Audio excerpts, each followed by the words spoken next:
د پی ټی ایم یو مخکښ مشر علي وزیر خبرو او د پی ټی ایم کارونو نړۍ حیرانه کړه.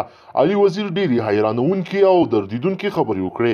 د پی ټی ایم د کامیابۍ راز یې هم له خلکو سره شریک کړ او تر ټولو مهمه خبره یې دا چې د افغانستان د بارډرونو په هکله څه ویلې او ولې پاکستان حکومت ته یې د افغانستان په هکله اخطارونه ورکړل او د افغان ولس له ډېرې مینې سره هم مخ شول.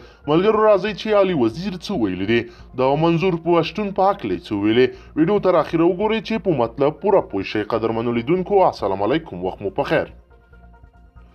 د پښتون ژغورنې غورځنګ مخکښ مشر علي وزیر زرګونه پښتنو ته د وینا پر مهال ویل چې ډیرو قوتونو جګړې وکړې، خو پی ټی ایم په بیله بڼه د ولس په زور د امن جګړه پیل کړې ده او جګړه یې یو څه سړه کړې هم ده. علي وزیر دا خبرې د پښتنو په خاوره د بهرنیانو د جګړو په اړه وکړې چې کلونه وړاندې د لر او بر په پښتنو سیمو کې انګریزانو د امن راوستلو په نوم جګړې وکړې. د غراز روسانو هم په افغانستان کې جګړه وکړه او امریکا هم له کلونو راهیسې په جګړه بوخته ده. د علي وزیر پر وینا په دغه جګړو بهرنیانو اربونه او کروړونه پیسې ولګولې، خو لا یې هم پای ته نه ده رسولې. خو پی ټی ایم د امن په نوم د ولس په زور د ولس په ژبه د قلم له لارې په یو غږ د جنګ ختمولو او د پښتون په خاوره د امن راوستلو هڅې پیل کړې دي چې ښه نتیجه یې هم ورکړې ده. نوموړي د وینا پر مهال ویل چې پخوا به 15 کسان هم یو ځای نشو کېناستلی، خو د پی ټی ایم د هڅو وروسته نن وګورئ چې په زرګونه کسان په ډیره اسماعیل خان سیمه کې راټول شوي دي.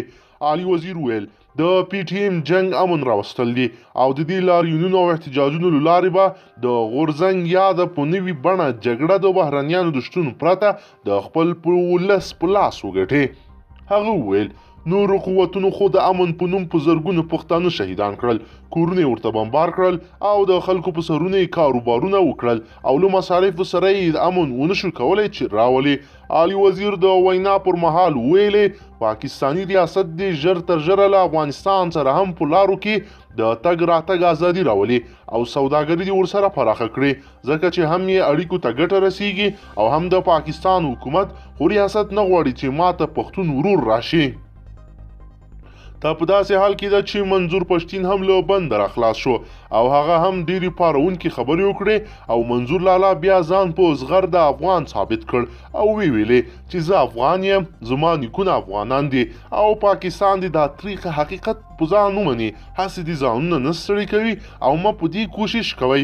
او بله خبره دا چې پرون د وزیرستانیانو احتجاج کړی و او د خپلو مارکیټونو کورونو کاروبار معاوضه یې غوښتله، کوم چې پاکستانی جابر حکومت سوځولی و او په بلډوزر یې ورته ړنګ کړی و. قدرمنو لیدونکو که چیرې غواړئ چې ورته تازه او مهمو پیښو څخه ځان خبر کړئ، زموږ چینل سره سبسکرایب کړئ، ویډیو سره حتما لایک کړئ. تر بلې ویډیو مو په لوی رب سپارم.